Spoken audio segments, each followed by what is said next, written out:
Welcome to the latest edition of Wake Up with Wilder, our weekly look at the Old Dominion University football program with head coach Bobby Wilder. Coach, Saturday had to be a frustrating one for everybody because unlike the previous 6 games, Monarchs weren't in this one.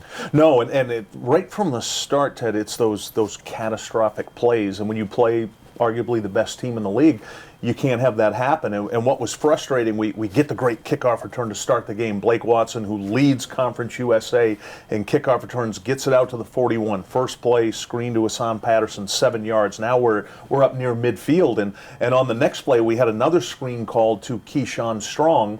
We ran the motion from the boundary to the field. They blitzed it from the field. So when Messiah DeWeaver went to throw the ball, he actually threw it backwards. And we get the turnover. That leads to a touchdown. Then we come out on defense. We get a stop on defense, get a turnover, and the next play, Messiah DeWeaver's running the ball up the middle, and their D tackle strips him, leads to another touchdown. So we're down 14-0.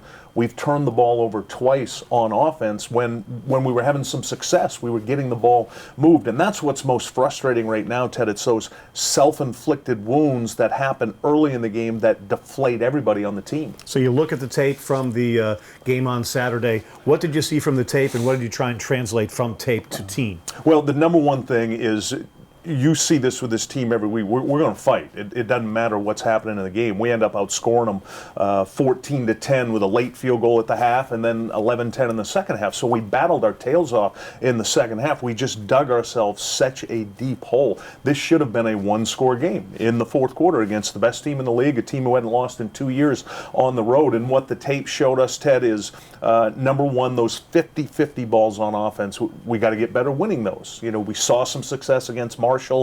Darrell Brown had a 44-yard catch and run in this game, but it's those outside verticals versus man coverage. We've got to make more plays on those. Messiah DeWeaver put the ball in some really good spots, Ted. We had 5 drops in the game, and then we had 3 or 4 other balls that were just, it was a wideout against the DB. We got to make those. Defensively, the difference was their 2 wideouts, Ted, made some unbelievable catches on contested balls. We were in good coverage. They made them. They had 40 carries for about 80 yards. They had another 4 for 100. They had 4 explosive plays. We missed a couple gaps. The quarterback got out, and then we missed a couple tackles on some runs. But you got to give them credit too. They're a very good football team. So at this stage in the season, should we be expecting more? I mean, should we expect routes to be run correctly, or balls to be caught, or tackles to be made, or is that just the ebb and flow of youth and the differing levels of experience? That's a great question.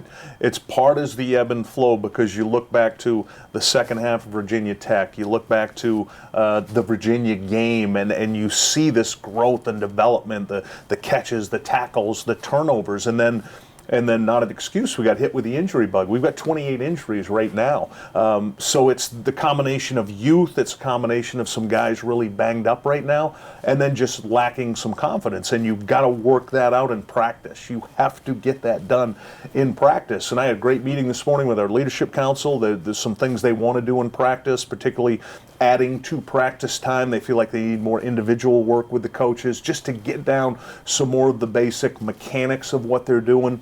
And right now, Ted, when I look at our roster, we're playing 70 players. Okay, we've had a lot of different starting combinations. Well, 63 of those players that are playing a lot are back next year.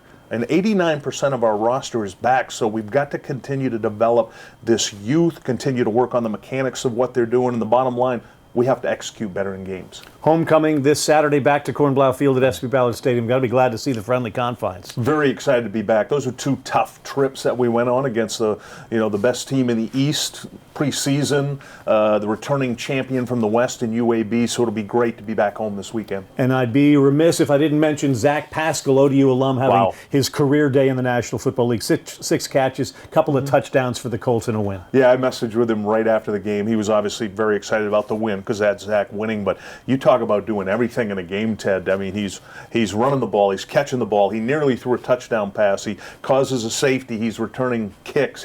He's just having a phenomenal season. And the thing with Zach, he works so hard, he's just getting better and better every game. Well done, Zach Pascal and the ODU alums. Rashad Coward got a start yesterday. O'Shane Zimenez playing for the Giants as well. Yeah. That'll do it for this edition of Wake Up with Wilder. Monarchs and FAU 3:30 kickoff this Saturday. For Bobby Wilder, I'm Ted Alexander for Monarch Media.